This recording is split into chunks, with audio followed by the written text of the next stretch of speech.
The Congress in Peru is debating a motion of confidence presented by the government of President Martin Vizcarra. Vizcarra's Prime Minister Salvador del Solar arrived at the Congress to support the motion. It is part of the president's attempt to push through a package of anti-corruption reforms, which a majority in Congress has been resisting. If the motion is approved, the laws will then be passed. If it isn't, the president could dissolve Congress. It is urgent that we save our democracy from corruption. It is urgent that we prevent people who are guilty of criminal offenses from representing us. It is urgent to strengthen the political parties, encourage committed citizens to play a part in politics, and make it possible for us as Peruvian citizens once again to trust in our authorities. We'll go back to Peru shortly, but now U.S. President Donald Trump continues his state visit to the United Kingdom. Protests are taking place in central London. Thousands turned out in opposition to the U.S. president and his highly controversial policies. Politicians from the opposition Labour Party, as well as the Green Party and various social movements, spoke at the rally and expressed their distaste at Trump being revered with a state visit. They said they don't believe he deserves that honor.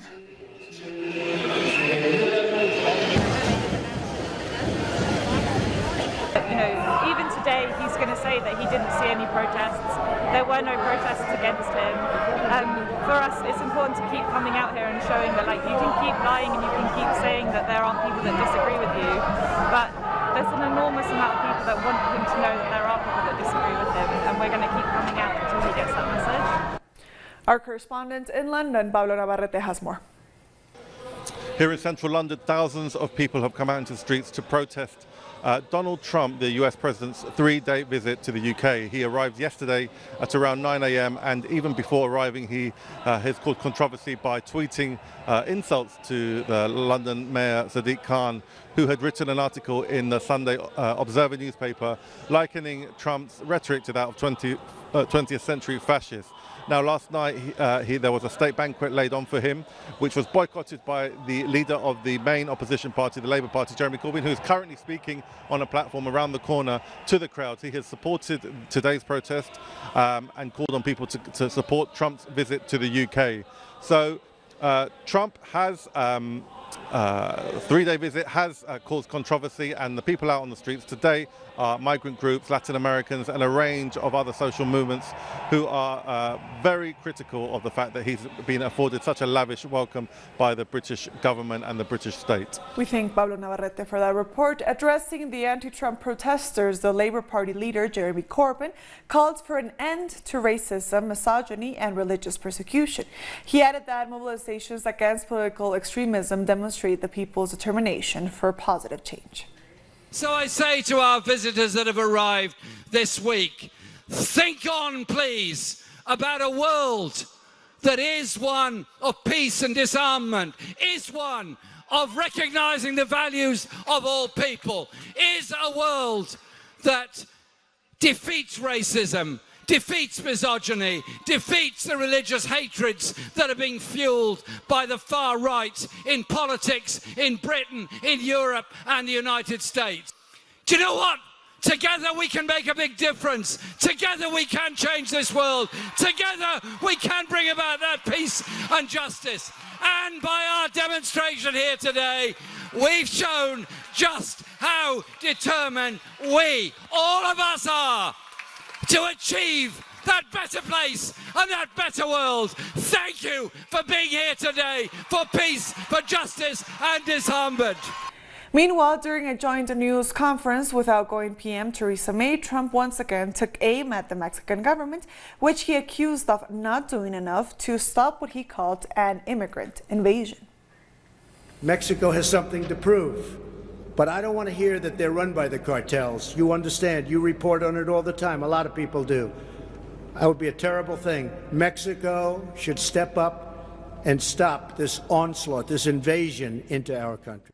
And Trump's comments come just as the Mexican foreign minister is in Washington, D.C. to hold talks on the issue of migration and the threats of tariffs made by President Trump. Mexico's foreign minister says he hopes to find common ground with U.S. officials. We are going to present a comprehensive vision about tariffs and migration But the main issue tomorrow is about migration and proposals from Mexico and concerns from the United States, and we are going to find out a common ground, I think. We're preparing for the scenario that tomorrow we can have a successful negotiation. This is Mexico's hypothesis and what I think will happen. But if we don't reach a negotiation after tomorrow, we could then give you a clearer vision of what Mexico's next steps will be. And we will then see how the U.S. Congress decisions are evolving. Our correspondent in Washington, D.C., Jorge Gestoso, has the details of the news conference. We're at the Mexican Embassy in Washington, D.C., where the Foreign Minister, Marcelo Ebrard, held a news conference earlier in the day. He highlighted two main points related to the meeting he's to hold with the Secretary of State, Mike Pompeo.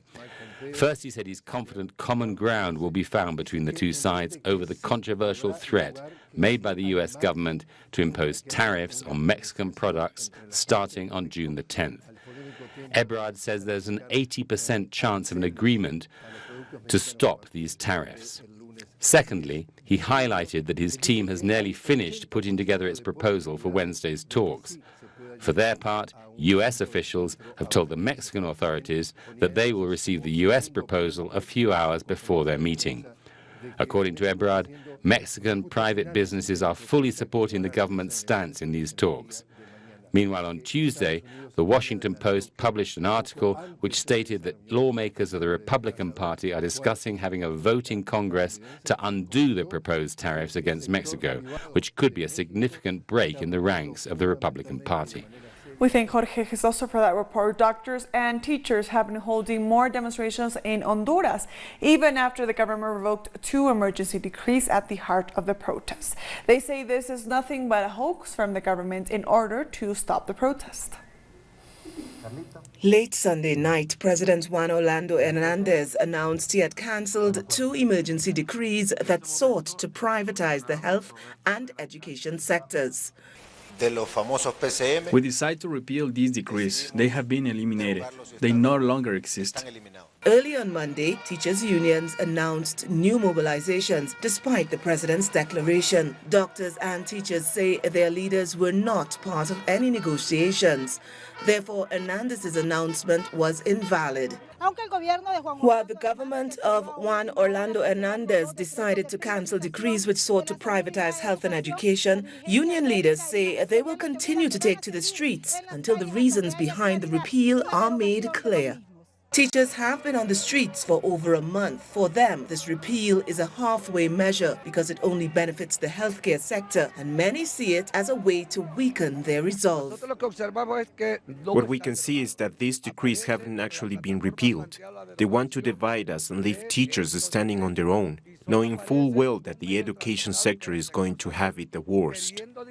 At the end of the day, teachers and doctors decide to once again take to the streets until both emergency decrees are fully repealed and a dialogue table is set up.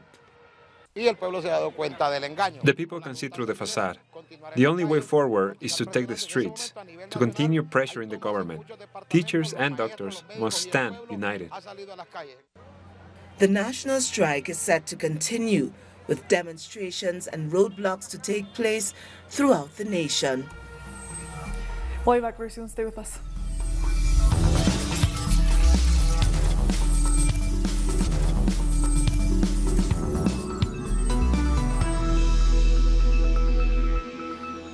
Welcome back. Now let's go back to our top story, the vote of confidence in the Peruvian government. Our correspondent, Jaime Herrera, is at the Congress in Lima and sent us this report.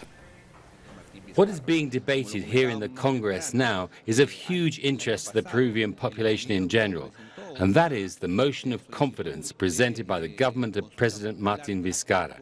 As you'll remember, last year the government called a referendum in which a big majority of Peruvian voters, over 80%, said they agreed with the need to reform both the judicial system and the political system in order to deal with the many cases of corruption in the country. But although that was approved, so far the Congress has made no progress in adopting these reforms. So what the government is doing today is insisting that the Congress approve this motion of confidence, and if it does express its confidence in the administration of President Vizcarra, that would mean it is making a commitment to pass all of these reforms. If it doesn't, then this would be the second time that there's been a vote of no confidence in President Vizcarra, and that means he would have the power to dissolve Congress and call new elections. Now, there are some political groups in Congress who have already said that they will vote against the government's motion of confidence. Among those is the Broad Front group in Congress. And we have with us one of the members of Congress for the Broad Front, Wilbert Rosas.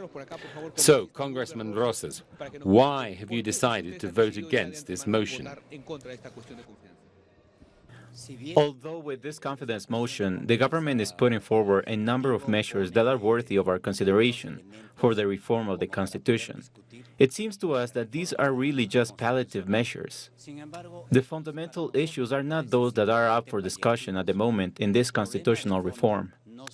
The fundamental question that needs to be addressed in the constitutional reform is the economic question, because the current economic model just allows the rich to get richer while the poor get poorer. They are not discussing the investments in mining that pollutes the environment and harms the population in the mining and oil extraction regions. They are not discussing the damage done to people's health by contamination with heavy metals in those mining centers and in the Amazon basin.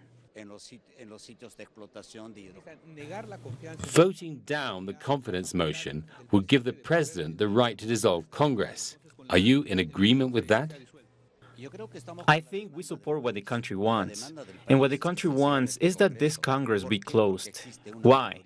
Because there is a majority here which not only obstructs legislation and betrays the country, but which governs in the interests of big companies and not in the interests of the people. I think the Peruvian people have realized this, and they want this Congress to be closed down so that a new phase can begin. And that new phase means drawing up a new constitution. That was Congressman Wilbert Rosas of the Broad Front, which is in favor not only of rejecting the motion of confidence in the government, but also of calling new elections for a new Congress to replace this one that they say should be dissolved. Back to you in the studio. We thank Jaime Herrera for that important report. In Chile, teachers began an indefinite strike after months of failed negotiations with the government as they call for better labor conditions and improvements to public education. The country awoke to mass protests. These are Chile's teachers, one of the most aggrieved groups under the policies implemented by President Sebastián Piñera's government. It's fundamental to express our concern about education, our children and the youth, because public education has been totally abandoned. This translates to a government that wants to privatize, that insists on turning education into a business. But we, the people and teachers, demand the education be citizens' right. For years, teachers and students have been fighting alongside each other for a right that had been denied by the military dictatorship. We call on all social and political organizations committed to defending people's rights to join us in our fight for students' rights, for the improvement of public education, and for all the rights that this capitalist and neoliberal government has trampled upon. Their rights have been repressed under the disguise of Piñera's project called Safe Classrooms. We don't want to be harassed anymore, nor do we want to be criminalized outside our schools. Every day, students are being detained. They have been tortured inside police cars and abandoned in parks afterwards. We need this to stop. One of these days, we'll find a dead student, and that's not what we want. But the president doesn't seem to listen to any of these concerns. It seems that for the right wing, education is a double-edged sword, a rhetorical question that the government answers with the removal of history as a subject from all schools. Everything that was left behind is being dismantled. Student movements are being criminalized, and now the removal of history is an attack against students' ability to think critically. Education versus social control. It's been a constant fight between the people and the government in a country scarred by dictatorship. Our correspondent in Santiago, Tiare Valenzuela, has more on this. An indefinite national strike by teachers has started. From early in the morning, workers have been on the streets. But this has been met by repression from the police, who mainly have been using water cannons. These teachers are not only demanding better wages, but also better strategies to improve public education, which has suffered several blows for many years. They have also rejected reforms presented by President Sebastian Pinero, which promote the privatization of education. Students have also joined the strike, mainly in Santiago, against the Safe Classroom, an initiative which gives school principals the authority to detain students who protest against privatization. We thank Diario Valenzuela for that report. Members of the Caribbean LGBT community celebrated pride in their identities at this year's Pride Parade in Queens, New York. Thousands participated in the event, which is in its fourth year. Queens-based queer advocacy group Caribbean Equality Project also took part in the festivities, happily displaying pride in their Caribbean heritage and identity. The event also commemorates the 50th anniversary of the Stonewall Uprising, which had seen 6 days of protests and violent clashes following a police raid of the Stonewall Inn, a gay club in New York. On Friday, St. Vincent and the Grenadines could make history by being the smallest country ever to be elected to the United Nations Security Council. The Caribbean island, with a population of just over 110,000 people, has been selected to represent the group of Latin American and Caribbean countries for the period of 2020 to 2021. The island is also poised to be only the 4th CARICOM country to sit on the council, which has 5 permanent members and 10 non-permanent members elected on a 2-year basis. In February, CARICOM formally endorsed St. Vincent and the Grenadines' candidacy. The Office of Haiti's presidency has referred to allegations contained in a report which puts President Jovenel Moïse at the center of an embezzlement scheme and described them as a political machination. In a radio interview, the president's political advisor said the figures and data in the report were manipulated. A panel of high court judges on Friday accused President Moïse of stealing aid money meant for fixing roads. The accusation was linked to Venezuela's Petrocaribe aid program. The president's advisor denies that the companies which benefited for these contracts are owned by Moïse. We'll be back very soon. Stay with us.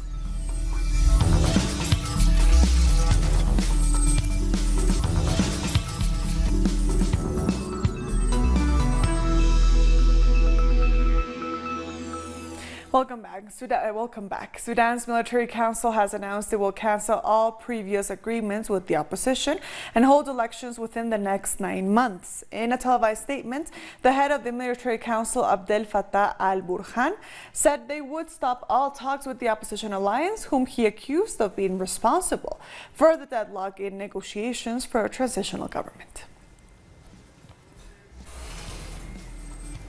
Our correspondent in Northern Africa, Nayara Tardo, has the details.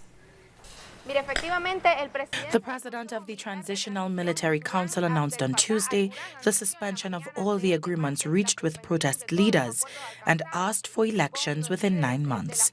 This was announced after tensions escalated and a bloody repression against protesters on Monday outside the main military headquarters in Khartoum, which left 35 people dead and hundreds of people injured.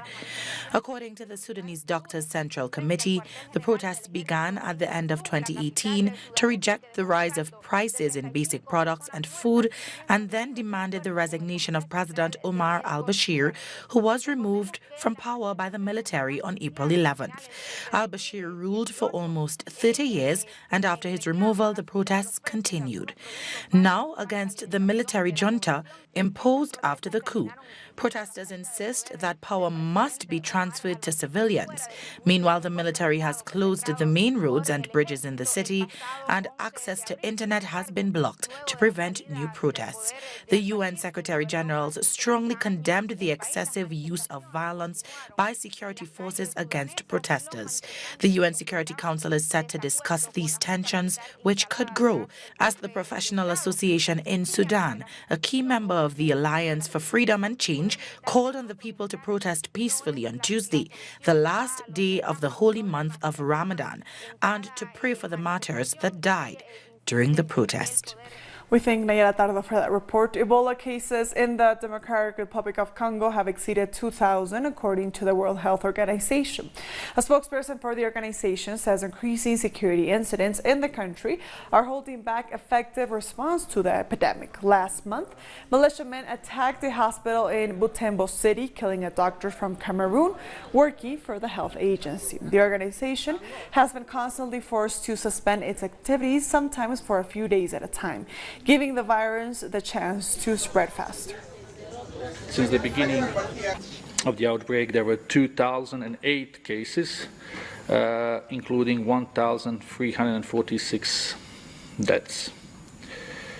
So, for example, yesterday there was 7 new cases being detected. The day before it was more than that.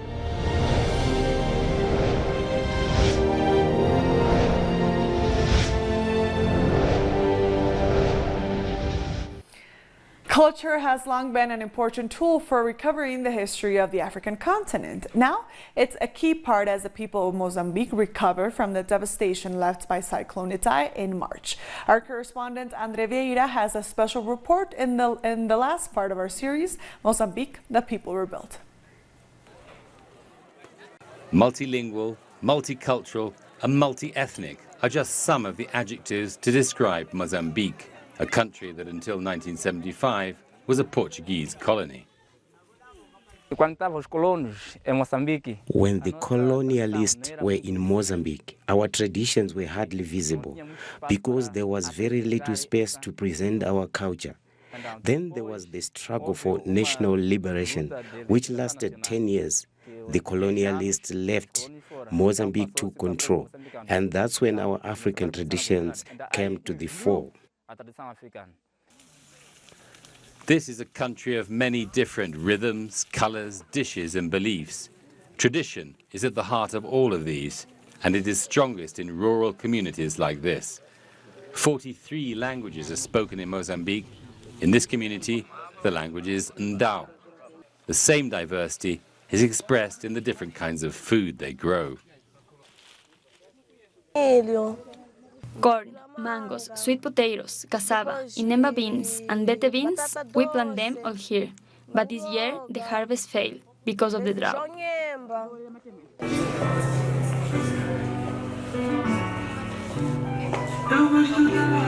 Marabenta and Kizomba are two of the steps practiced by this group of dancers in Beira, the capital of Sofala province. For them, dance is a vehicle of cultural resistance and social cohesion. After Cyclone Idai struck, some people got very tense and out of control. Some even started stealing. This helps to loosen up the mind. In the bigger cities too, it's clear how culture has become an essential tool for rebuilding a sense of community after Cyclone Idai left more than 600 people dead in this central region of Mozambique. We are rehearsing our dances, and then there will be a big party where we will show them all. There are many dances: kizomba, street dancing, traditional dancing, and others. Capoeira is one cultural expression that crosses continents.